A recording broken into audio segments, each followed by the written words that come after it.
sinomhlobo thina sinomhlobo thina hey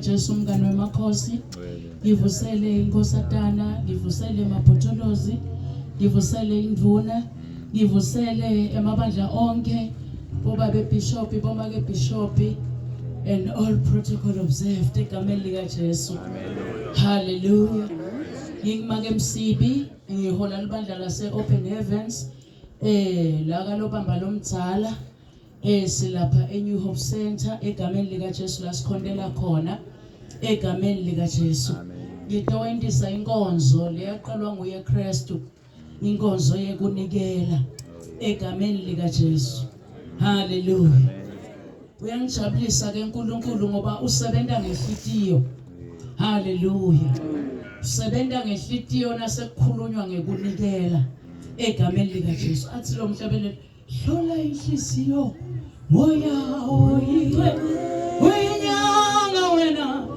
uyinyanga moya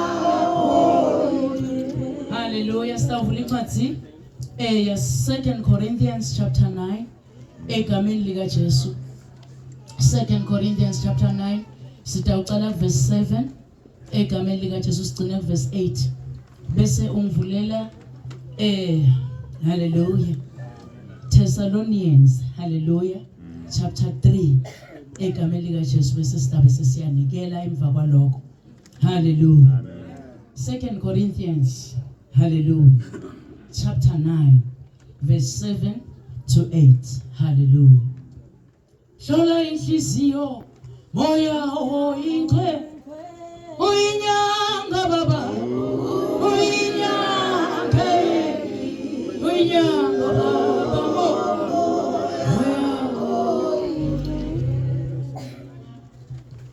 Second Corinthians chapter 9 verse number 7 sihloko sithi lusito lamaKristu lo nalo kade incomela yena inhlitweni yakhe ukuthi utawunikela kangakanani bese unikela ngekukhululeka hayi ngekusola nangekugcinzetela uNkulunkulu uthanda umuntu lonikela ngenhlitiyo lemhlophe uNkulunkulu unawo imandla ekuninika konke lenikudingako nangetulu kwako kusho ukuthi ngaso sonke isikhathi nibe nako kube kunyenti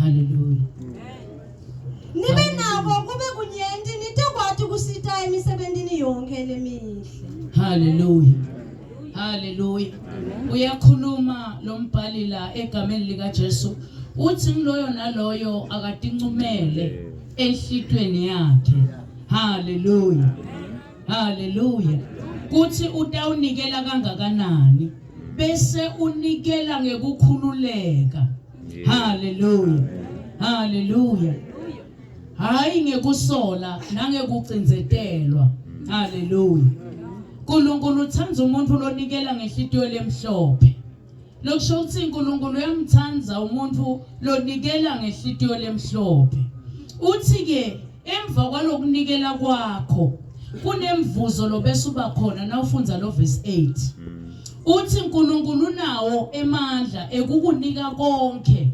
lokudzingako hallelujah lokusho ukuthi kunemfihlo lamnikelweni egameni lika Jesu ngalesikhathi unikela uNkulunkulu bese ubuka letidzingo takho bese uyakwentela njengekudzinga kwakho hallelujah uthi nangetulu kwakho kuze kuthi ngaso sonke isikhathi nibe nako kube kunyenti nite kwati nekusita emisebentini yonke lemihle. Kulamalanga sinikelela ukuthi sidle sesuthe thina bafundisi, sidle kusuthe thina singabe asisasiti kule minikelo. Hallelujah.